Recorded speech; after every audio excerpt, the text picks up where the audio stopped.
Hello.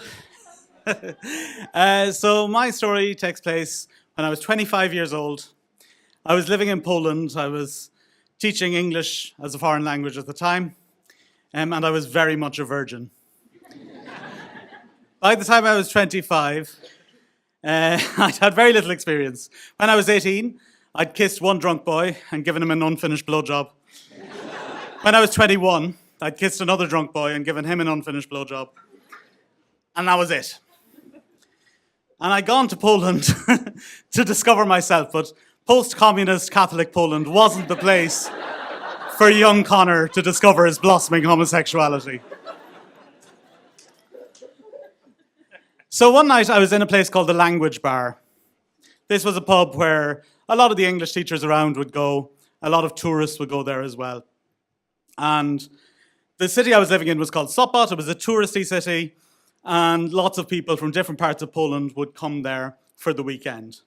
And I was standing at the bar, chatting to the barman, and I heard a guy next to me ordering a pint in very bad Polish. So I asked him where he was from. He said he was from England. He was visiting for the weekend, and he invited me back to his table. So I went to his table. He was around my age, and he was there with an Irish guy, I'm Irish, and an English girl. And the three of these, they'd made friends in a small city in Poland. They were the only three English speakers in that city. And they'd made friends and they'd come on holiday for the weekend to my city. We drank a lot. I learned a bit about them. It turned out that the Irish guy was going out with the English girl, but it was quite clear that they were having a fight. And after a while, the English girl said, "Enjoy your pints," and went off to the hotel. So it was just me and the two lads. And I'd set my sights on the English guy, on the single guy. And I was like, I'm going to conquer this man. The pub closed. And I said, it's okay, you can come back to mine, you can drink at mine. Went to a shop, we bought a bottle of vodka, a carton of orange juice, and a box of Marlboro Lights, because I'm a great host. And we went back to my flat, and we talked lots, and we were very, very drunk. And I dropped into conversation. I didn't used to say I was gay. I dropped into conversation that I was bisexual a few times. And then the English guy fell asleep. I was like, oh no, that's my target gone.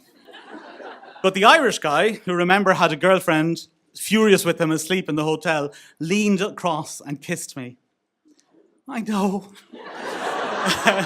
And I kissed him back very hard. To the extent that he grabbed my head and said, no, this is how you kiss. Which was a lesson I really needed to learn. We were both smoking, and because of our passionate kissing that night, we both dropped our cigarettes, and I lost my deposit on that flat because we left cigarette burns in the lime green corduroy sofa in my Polish flat. Anyway, we were kissing. My hand was making its way down his body, and I kept getting near his crotch, and he kept shoving my hand back up. My hand would go back down, and he kept shoving my hand back up. And eventually he said, listen, I'm just not going to get hard, don't go there. And I was like, I'm super drunk, I don't care. And eventually he agreed, and we went to the bedroom. We took our clothes off, we took our glasses off. When he took his glasses off, he looked like Justin Timberlake. And I told him that, and he sang Cry Me a River in my face, which was the most romantic thing to have ever happened to me in my 25 years. We spent the night together. It was an entirely flaccid night. We chatted, we told each other about our childhoods. We licked every inch of each other. We discovered that lesbians are right about scissoring. It's great. We neither gave nor took. At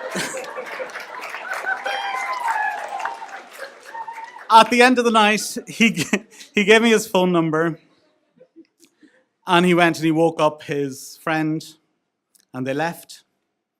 And I was on a high. I spent the next few hours just kind of jumping around my flat. I couldn't sleep even though I hadn't slept at all that previous night. And then I noticed that he'd left his glasses behind.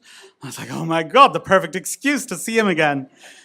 So I texted him, and he sent his friend, the English boy, round to collect his glasses.